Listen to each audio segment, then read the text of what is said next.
A partir do versículo 6, acompanhe comigo aí, diz assim, então tornaram os filhos de Israel a fazer o que parecia mal aos olhos do Senhor, e serviram, preste bem atenção a quem serviram, aos Baalins e a Astarote, e aos deuses da Síria, e aos deuses de Sidom, e aos deuses de Moabe, e aos deuses dos filhos de Amon, e aos deuses dos filisteus, e deixaram o Senhor e não o serviram. E a ira do Senhor se acendeu contra Israel, e vendeu em mão dos filisteus, e em mão dos filhos de Amon. E naquele mesmo ano, oprimiram e vexaram os filhos de Israel. 18 anos oprimiram todos os filhos de Israel, que estavam da além do Jordão, na terra dos amorreus, que está em Gileade. Até os filhos de Amon passaram o Jordão, para pelejar também contra Judá e contra Benjamim, e contra a casa de Efraim, de maneira que Israel ficou muito, muito angustiado. Então os filhos de Israel clamaram ao Senhor, dizendo: contra ti havemos pecado, porque deixamos o nosso Deus e servimos os Baalins. Porém o Senhor disse aos filhos de Israel: porventura dos egípcios e dos amorreus, e dos filhos de Amon, e dos filisteus, e dos sidônios, e dos amalequitas, e dos maonitas, que vos oprimiram, quando a mim clamastes, não vos livrei eu, então, da sua mão? Contudo vós me deixastes a mim, e servistes a outros deuses, pelo que não vos livrarei mais. Andai e clamai aos deuses que escolhestes, que vos livrem eles no tempo do vosso aperto. Mas os filhos de Israel disseram ao Senhor: pecamos, faze-nos conforme tudo quanto te parecer bem a teus olhos. Tão somente te rogamos que nos livre neste dia. E tiraram os deuses alheios do meio de si e serviram ao Senhor. Então se angustiou a sua alma por causa da desgraça de Israel. E os filhos de Amon se convocaram e se puseram em campo em Gileade, e também os de Israel se congregaram e se puseram em campo em Mispa. Então o povo, os príncipes de Gileade, disseram uns aos outros: quem será o varão que começará a pelejar contra os filhos de Amon? Ele será por cabeça de todos os moradores de Gileade. Meus amados irmãos, agora nós temos aqui a introdução à história de Sansão, né? Nós temos aqui o início do julgamento de Jefté sobre o povo de Israel. Agora, antes de aparecer Jefté na história, você percebe que por quanto tempo o povo de Deus foi oprimido contra esse povo inteiro, filisteus e particularmente filisteus e amorreus, por um período de 18 anos. Você observa que os juízes que eu acabei de citar, um julgou por 23 anos e outro por 22. E os feitos dele não são citados. Agora a Bíblia introduz ali o julgamento de Jefté, né? O período dos juízes sobre o julgamento de Jefté. Agora a Bíblia fala de 18 anos sobre a servidão dos filisteus e dos amonitas. Preste atenção, irmãos. Uma coisa interessante é que parece que o pecado do povo foi aumentando. Você vai ver uma coisa, quando a falta de temor toma o coração das pessoas. Eu comecei a pesquisar, eu começo a ler, assim, um monte de livro, um monte de coisa, né, a tentar entender alguns questionamentos que vêm na minha mente. Por exemplo, por que o povo se afastava de Deus? Porque Deus, em sua santidade, Ele não vai induzir ninguém à idolatria, ao pecado, não é? Mas eu cheguei à conclusão, irmãos, que o convívio na terra prometida, né, não tem outra explicação senão a explicação simples de que o convívio na terra prometida levou o povo a se corromper contra Deus. E me chamou a atenção de falar para os irmãos que nós temos que ter cuidado com o convívio, com o mundo que nós temos. Nós convivemos com o mundo, irmãos. Nós convivemos com deuses estranhos em nossa volta. Parece coisinha pequenininha, parece coisa pequena, irmãos, mas assim, eu não vou falar daqui eu só vou falar quando eu sair daqui. Mas lá na Colombo, né, não é falar mal, tá certo? É falar algumas coisas que eu sei que acontecem em volta da nossa igreja. Eu não vou falar agora porque eu não estou aqui para falar coisa ruim. Mas lá na Colombo, Gabriel, tinha uma mulher lá que fazia macumba para morrer. Inclusive, quando a gente foi reformar o teto da igreja, que aquela igreja que está lá, a gente que construiu ela, foi isso, pela misericórdia, quando a gente foi trabalhar no teto da igreja, tinha uma caveira, um crânio, no olho da caveira tinha um papel com o meu nome, no outro olho tinha o nome do pastor Edmarcos, que era o supervisor daquele setor na época. Não é? Tinha. Então, enquanto nós estávamos ali, irmãos, tinha pessoas, influências negativas de outros deuses em volta da igreja. Olhando a Bíblia Sagrada, o que é que nós aprendemos com o período dos juízes agora? Nós aprendemos, irmãos, que nós temos que ter cuidado com o convívio. Olha só, irmãos, coisas pequenas em nossa volta. Por exemplo, vocês acham que por que o povo sai na rua jogando doce para as pessoas? Você acha que é porque simplesmente eles são bonzinhos e saem no carro jogando doce ali, atirando doce para as crianças? Você acha que é simplesmente porque eles têm um coração bom, aí se veste do Noel, que é pai dos outros aí? Meu não é, tá certo? Meu não é. Noel pode ser pai de vocês aí. Então, é verdade, aí se veste com o pai Noel dos outros e sai na rua jogando doce. Você acha que aquilo ali é porque as pessoas são boazinhas?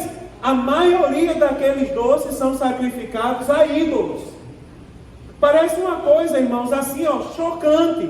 Meu Deus, o pastor está doido, está radical. Mas a maioria daqueles doces são sacrificados a ídolos. E o povo, por conviver com a iniquidade, não percebe o perigo que está passando. E chega um momento que a falta de temor toma conta do coração das pessoas. Olha, irmãos, eu não alcancei determinada época da igreja. Até porque eu tenho 40 anos e a história da igreja, a nossa igreja é uma igreja centenária. Já passou de 100 anos. Não é? O senhor percorreu um caminho mais longo que o meu, na igreja. Filho de pastor, eu sou filho de pastor. Mas eu sei que na minha época eu ainda alcancei que os crentes eram proibidos terminantemente de receber esse tipo de doce. E quem recebesse era disciplinado. E alguém dizia era exagero. Não é exagero.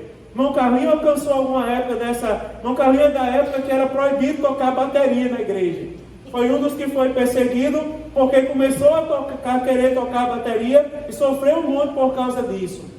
Parece radicalismo, mas é porque determinadas coisas vão entrando na nossa vida e vão parecendo que são coisas normais. Eu anotei o nome de alguns deuses aqui que eles estavam servindo. Cada povo desse aqui tinha um deus principal. A maioria era politeísta, mas tem alguns deuses que se destacam. Por exemplo, o deus Haddad, o deus Rimon, o deus Baal, o Baal Fenício, que inclusive era o deus de Jezabel, que contendeu contra o deus do profeta Elias, que é o nosso Deus. Quer ver uma coisa, irmãos? O deus Camus, o deus Moloque, o deus Dagon, o deus Baal-Zebu. Então você observa que o povo de Deus passou a adorar essa arruma de Deus. E o versículo de número, deixa eu ver onde está, o versículo de número 7, aliás, versículo de número 6, no final diz assim: e deixaram o Senhor e não o serviram. Você vê, irmão, como isso é sério. A gente tem que cuidar e observar a nossa vida conforme a palavra de Deus, porque senão chega um momento que a gente está adorando tudo menos Deus. Você quer ver uma coisa, irmãos, mais chocante do que o culto de Santa Ceia? Me diga uma coisa, por que a gente precisa de um culto de Santa Ceia? No curso teológico, a gente discute muita coisa. Quem já fez faculdade de teologia aqui, sabe que dá margem a muito tipo de discussão. Não é que a gente não pode trazer para a igreja a maioria delas. Mas, por exemplo, de quanto em quanto tempo a gente deve celebrar a Santa Ceia? A Bíblia Sagrada diz, Jesus falando diz: fazer isso todas as vezes que vos reunires em memória de mim. Se é para fazer todas as vezes que a gente se reúne em memória dele, vocês concordam comigo que a Santa Ceia era para acontecer todo culto? Porque todo culto deveria ser em memória de Cristo. Agora me diga uma coisa, eu vou fazer uma pergunta chocante. Todo culto nosso é em memória de Cristo? Infelizmente não é. Infelizmente não é. Infelizmente tem culto que a gente fala de tudo, menos do sacrifício de Cristo. Menos da ressurreição de Cristo. Na nossa igreja, graças a Deus, a gente mantém um padrão. A gente ainda chora quando escuta dizer no culto que Jesus está voltando. Mas no sentido geral, irmãos, a gente precisa de um culto para lembrar que Jesus Cristo veio, morreu por nós e um dia vai voltar. A gente precisa de um culto memorial. E ainda assim, se admira, irmãos, que em muitos lugares esse culto ainda não é em memória de Cristo. Tem muito culto de Santa Ceia que fazem tudo, menos celebrar a memória de Cristo. Aí no final do culto diz assim, agora vamos servir a ceia. Se vão aí, entrega aí ao povo bem rápido. Eu já fui em alguns cultos de Santa Ceia que dizem assim ao povo, fique de pé. Todo mundo fica de pé porque as horas já passaram e a gente tem que entregar a Santa Ceia a vocês. Recebam aí bem rápido a Santa Ceia, depois os irmãos já podem orar e já podem sair mesmo. Eu fiquei olhando, meu Deus, que memorial é esse? Agora eu estou chamando a atenção, irmãos, porque se a gente não tomar cuidado, a gente celebra tudo, menos Deus. E mesmo que inconscientemente, por isso que é importante a palavra. Agora a Bíblia, ela fala assim, ó, e a ira do Senhor se acendeu contra Israel. Por que a ira se acendeu contra Israel? Porque passaram a se curvar diante de vários outros deuses, menos de Deus. Irmãos, olha, eu vou falar dos dias de hoje, não tem como negar. Quer ver? Eu vou fazer uma pergunta para vocês aqui. Se eu estiver errado, irmão Samuel e Eduardo, vocês me corrigem. Mas me diga uma coisa, no sentido geral, não vou pegar só a nossa igreja, no sentido geral, a pandemia fortaleceu a igreja? Fortaleceu a igreja? Não fortaleceu. Eu falei para os irmãos que ouviram o discurso, a igreja quando passar essa vai estar melhor. Tinha pessoas, irmãos, que não vinham à igreja há tempos. Quando proibiram a gente vir para a igreja, começaram a mandar mensagem para mim. Meu Deus, pastor, fecharam a nossa igreja. Fazia tempo que não vinha. Meu Deus, que saudade, pastor, da nossa igreja, morreu. Voltou os cultos, até hoje não voltou ainda para o culto. Você acredita? Não voltou ainda. Irmãos, assim, essa palavra é uma palavra de despertamento.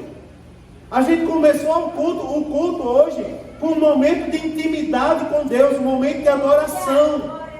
Deus está nos chamando a atenção para a intimidade com Ele. E preste atenção, irmão, se a gente não cuidar da intimidade com Deus, nós vamos nos desviar de Deus. Nós vamos adorar tudo menos Deus.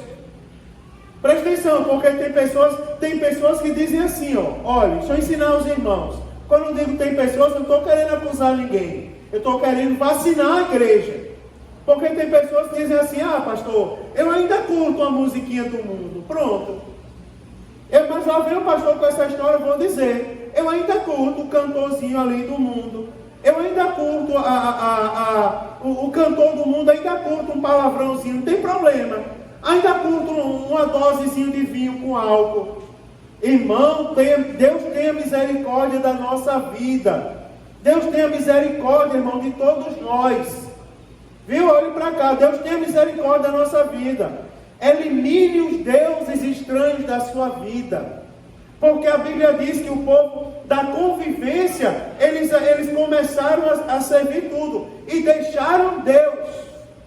Aí a Bíblia diz que por causa disso, a ira do Senhor se acendeu contra Israel. E agora o Senhor os vendeu na mão dos filisteus e na mão dos filhos de Amon.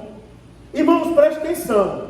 Porque as pessoas vão se enfraquecendo e elas não percebem que estão se enfraquecendo. É assim, irmãos, olha, eu me preocupo comigo. Eu vou falar de mim e vocês vão entender aí o que eu quero dizer. Eu me preocupo comigo por quê? Porque eu sempre fui um crente avivado. Eu sempre fui um crente que falou língua estranha. Eu sou batizado no Espírito Santo. Com evidência de falar em outras línguas conforme a Bíblia relata. Eu sempre gostei do movimento.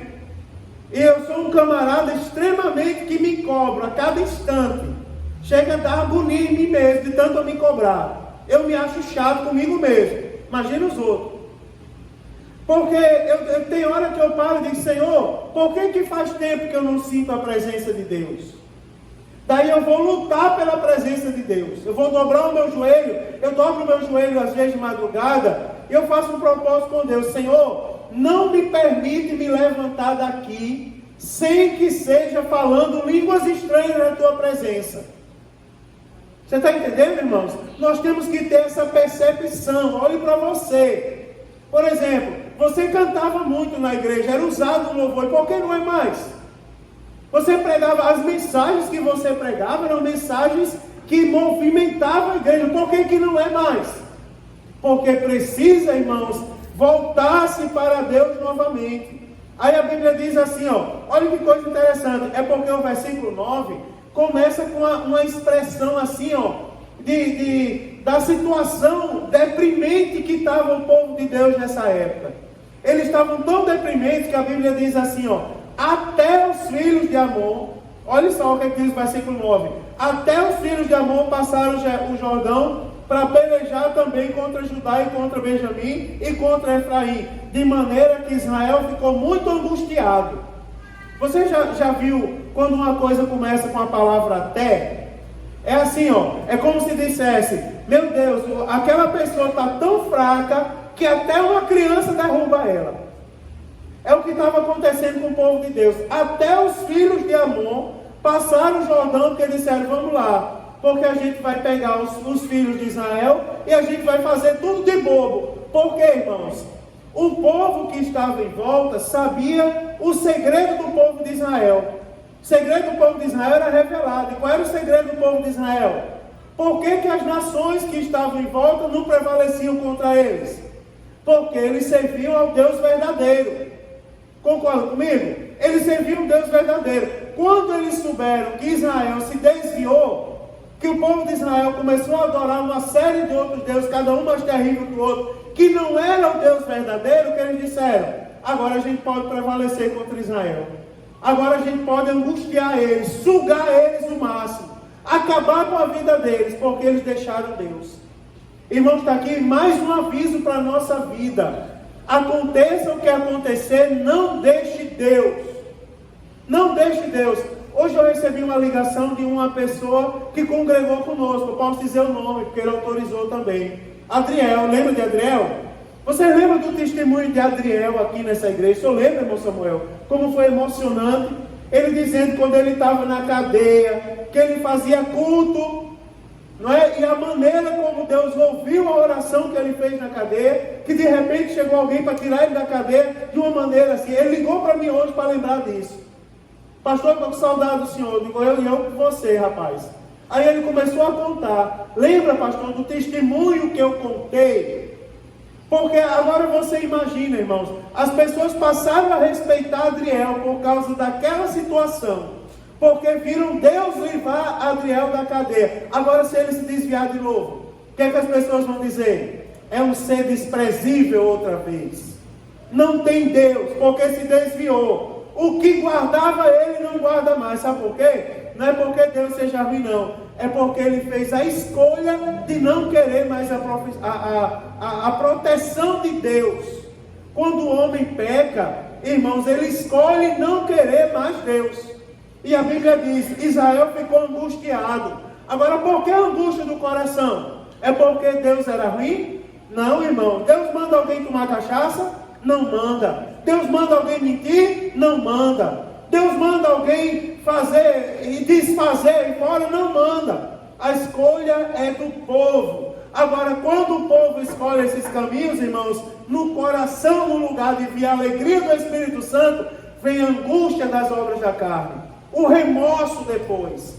E nós temos que lutar contra essas coisas. Agora, para não ficar num discurso duro, é porque a Bíblia Sagrada diz, no versículo 10, e eu vou terminar agora, a Bíblia diz que os filhos de Israel clamaram ao Senhor, e eles se arrependeram. Você observa que eles reconheceram, quando eles se viram angustiados, que a solução para eles, só quem podia dar é Deus.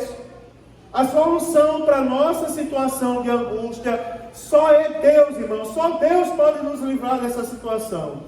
A Bíblia diz que o povo foi lá e clamou. E disseram: Senhor, contra ti havemos pecado, porque deixamos o nosso Deus e servimos os Baalins. Agora, diz assim, porém o Senhor, versículo 11, disse aos filhos de Israel: porventura, dos egípcios e dos amorreus, e dos filhos de Amon, e dos filisteus, e dos sidônios, dos amalequitas, e dos maonitas, e de todo mundo que oprimiram, quando vocês clamaram a mim, eu não livrei vocês da mão deles? Agora a Bíblia Sagrada diz assim, Deus falando aqui, irmãos, não era Deus diretamente, não era o próprio Deus falando com o povo de Israel. Provavelmente algum profeta, que a Bíblia Sagrada não revela aqui quem foi, mas tinha um canal, tinha alguém que falava. Não era Deus, não é assim, era Deus usando o profeta, não era Deus diretamente falando. Aí a Bíblia diz, você vê pelas palavras, versículo 13, diz assim: contudo vós me deixastes a mim e servistes outros deuses. Aí você veja uma coisa chocante agora. Olha a situação espiritual do povo de Israel. E aí eu vou trazer para o nosso dia e vou dizer: infelizmente tem pessoas que estão nessa situação. Porque a Bíblia diz no final do versículo 13, olha que coisa terrível. Deus usando alguém para falar e dizer assim: pelo que não vos livrarei mais. Olha que palavra dura.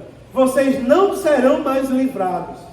Porque eu livrei vocês várias vezes e agora vocês continuam e agora fazendo em dose mais alta. No lugar de servir um Deus, como era o Deus dos Moabitas, que Gideão botou para correr, agora vocês servem deuses de várias nações. Olha que coisa chocante. Eu não vos livrarei mais. Irmão, você imagina alguém que recebe uma palavra dessa da parte de Deus. Imagina aí que situação deprimente. Mas a Bíblia diz uma coisa interessante, andai, olha o versículo 14, o que é que o profeta diz? Ele usa um tom irônico, porque ele diz assim: andai e clamai aos deuses que vocês escolheram, para que eles os livrem o tempo, no tempo do vosso aperto. Ou seja, vocês não escolheram outros deuses? Agora vão lá e peçam a ele para livrar vocês, e vejam se ele tem poder de livrar. Não tem. Irmão, não tem, não se iluda com falsos deuses. Não se iluda. Irmão, está cheio de pessoas. Eu vou dizer uma coisa para você. Olha, presta atenção, vê se você concorda com o que eu vou falar. Quantas pessoas não já saíram dessa igreja e voltaram? Teve um grupo, quando eu dirigia lá o setor 70, irmão Samuel, teve um grupo de pessoas que saíram para um movimento que se levantou em Joinville. Saíram da nossa igreja. Vão para lá porque eles são mais liberais. Lá eles deixam fazer isso, os assembleanos são radicais, não sei o quê. Irmãos, era uma situação, presta atenção que eu vou dizer a vocês, que eles colocavam as pessoas no posto de gasolina e batizavam as pessoas com soda limonada. Botavam as pessoas, não era? Botavam as pessoas no posto de gasolina, um monte de carro com aqueles paredão de som, bum, bum, bum, bum, batendo, e dizia: vamos batizar eles aqui, e inclusive batizavam em nome da Trindade, alguns com Coca-Cola, com a garrafa de Coca-Cola na cabeça. Eu só tenho pena do estrago que fazia com a Coca-Cola, não é, irmãos? Desperdiçavam dessa maneira. Mas você acredita que todas as pessoas que saíram para aquele movimento com o tempo retornaram? Por quê, irmãos? Eu vou dizer uma coisa para vocês. Porque o nosso Deus, ele é um Deus sério. Ele diz a maneira como nós devemos servir Ele. O nosso Deus, ele diz qual é a roupa adequada para nós servirmos a Ele. Qual é a linguagem que nós devemos usar quando nos referimos a Ele. Ele diz como nós devemos nos comportar no culto de adoração a Ele. Que palavras nós devemos proferir. O nosso Deus, ele determina tudo. E nós sabemos o que agrada e o que não agrada. Eu acho que chega um momento que quando essas pessoas percebem que aquilo ali não provém da parte de Deus. Você imagina, irmãos, olha só. Andar de skate é pecado? Não é pecado. Agora você imagina aí, irmão Dimas, eu chegar aqui e fazer uma entrada triunfal todo culto. Você imagina, irmão Samuel, pegar o microfone e dizer assim a Maico: Maico, mete ali a baqueta na caixa agora. Irmão Carlinhos, que é o baterista. Vamos receber agora o pastor Mário Sérgio. Daí eu entro de skate aqui. Né? E vou lá, meu irmão, é verdade. Veja em que tom começa o culto, Andrei. Você acha que Deus está nesse negócio? Eu imagino o Espírito Santo sentado no banco e chorando. Porque a Bíblia diz que isso entristece o Espírito Santo. Eu imagino ele triste, chorando, dizendo assim: olha o que estão fazendo com o altar, que deveria ser consagrado a Deus. É tão sério servir a Deus, quando ele mandou construir o tabernáculo, só quem podia entrar no Santo dos Santos, aonde a glória de Deus descia, era o sumo sacerdote, extremamente preparado para aquele momento. Porque se ele não fosse preparado, aí a Bíblia diz que descia o fogo do céu e fulminava ele, matava ele ali. Aí você veja o tamanho da nossa responsabilidade agora. Porque o véu foi rasgado. Significa que para nós termos acesso ao Santo dos Santos, nós temos que estar, o quê, irmãos? Extremamente preparados. E qual é o risco que a gente corre? Porque, irmãos, chegar a determinado lugar traz consigo também as consequências. Traz ou não traz? Quem quiser ser pastor de igreja, venha ser. Agora se prepare para ser cobrado como o pastor é. Se prepare, irmão, para receber as cobranças e as tribulações que o pastor tem que sofrer. Quem quiser ser chefe na empresa, tudo bem, lute para ser chefe. Agora fique sabendo que quando você chegar a ser chefe, diga aí, Adriano, a responsabilidade que vem sobre os seus ombros. Tem que pagar o funcionário, não tem dinheiro. E agora? Ele tem que receber no final do mês. Nem que você tire do seu para pagar. Mas ele tem que receber. É a responsabilidade de quem está à frente. Agora você imagina que nós, a igreja, a gente canta às vezes aqui, os meninos da banda, né? No Santo dos Santos, não sei o que, a gente tem acesso ao Santo dos Santos. Agora vejam o tamanho da responsabilidade sobre os nossos ombros. É porque se não chegarmos ao Santo dos Santos da maneira que Deus quer, nós corremos o risco, sabe de quê, irmãos? De sermos fulminados. Porque o pecado, ele não se encaixa, ele contende contra a glória e a santidade de nosso Deus. Cuidado, irmãos, tenha muito cuidado com isso. Para eu terminar, eu vou dizer uma coisa aos irmãos, É porque o povo disse assim, versículo de número 15, diz: mas os filhos de Israel não desistiram, e clamaram ao Senhor, se arrependeram dos pecados, disseram: Senhor, faz-nos conforme te parece bem aos teus olhos. Tão somente te rogamos que nos livre neste dia. Ou seja, se arrependeram dos pecados. Está ali, irmão, a solução para nós alcançarmos misericórdia. Talvez eu estou falando e alguém está ouvindo, dizendo: o pastor está falando para mim diretamente. Não estou. Eu estou ensinando a Bíblia. Uma vez eu estava pregando, não sei se Thaís lembra, um culto ao ar livre que a gente fez em frente àquela praça da Coabinal, na casa de uma irmã, assim, de frente. Lá em Parnamirim ainda, lá no Rio Grande do Norte. E eu lembro que veio um rapaz aceitar Jesus, Andrei, armado. E ele chegou onde eu estava pregando, e ele apontou a arma para mim. E disse assim: eu vou lhe matar, porque eu estava ali, minha mãe é da sua igreja, e foi contar a minha vida todinha para você ficar falando em praça pública. Eu disse a ele: criatura, eu não sei nem quem é tua mãe. Ele disse: mas eu vou lhe matar. E ficou ali, e o dedo dele enganchou e ele não conseguiu atirar aquele revólver. Mas aceitou Jesus, com o revólver na mão, aceitou Jesus, não soltou o revólver nem para aceitar Jesus, porque não conseguiu soltar. Aceitou Jesus como Senhor e Salvador da vida dele. Naquele dia, irmãos, daqui deste lugar emana a palavra de Deus, a voz de Deus. E a voz de Deus hoje quer nos aproximar mais dele. Aí ele está dando assim uma instrução para a gente: cuidado com o convívio com os deuses estranhos, porque tem consequências negativas na nossa vida. Agora cuidado também, irmãos, porque nós temos que tomar algumas atitudes.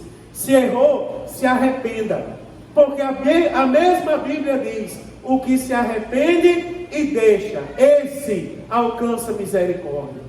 O que se arrepende e deixa, alcança misericórdia. E tem mais uma atitude. Eu falei que ia terminar, vou terminar. A atitude está no versículo 16. Porque a Bíblia diz assim, e tiraram os deuses alheios do meio de si, e serviram ao Deus. Olha que coisa interessante. Além de se arrepender, porque a Bíblia diz, aqui é a segunda parte, se arrepender e deixar. Pegaram todos os deuses estranhos e tiraram. A consequência está no restante do versículo. Então se angustiou a sua alma, que fala do próprio Deus. Não é por causa da desgraça de Israel. Aí a Bíblia Sagrada diz, que agora veio a certeza, porque os filhos de Amon se levantaram para pelejar contra o povo de Deus. Mas veio a certeza agora. Qual é a certeza? Era o povo de Deus, que eles terminam esse contexto agora, dizendo assim, quem será que o homem que vai nos conduzir a prevalecer contra os filisteus e contra os amonitas agora? Sabe por quê, irmãos? Porque eles tinham certeza que ao se voltarem ao Deus verdadeiro, alguma coisa diferente ia acontecer na vida deles. Eu quero profetizar sobre a vida de vocês para eu terminar essa noite. Eu tenho certeza, irmãos, que a palavra de Deus, ela toca o coração de todos nós essa noite. Que alguém diz assim, meu Deus, eu não sabia esse detalhe, estou sabendo agora. Era para mim, vou ter que mudar. Se arrepende e deixe. Porque Deus vai levantar alguém, ou vai criar alguma situação, e você vai ser abençoado em nome de Jesus. Como prova, irmãos, de que quem se volta para Deus, alcança a misericórdia da parte do Senhor. Se você se volta para Deus essa noite, diga amém. Amém. Você confia no poder do Deus que você serve? Então se prepare, porque sobre a sua casa, o Senhor vai derramar uma grande bênção, uma grande vitória essa noite, em nome de Jesus.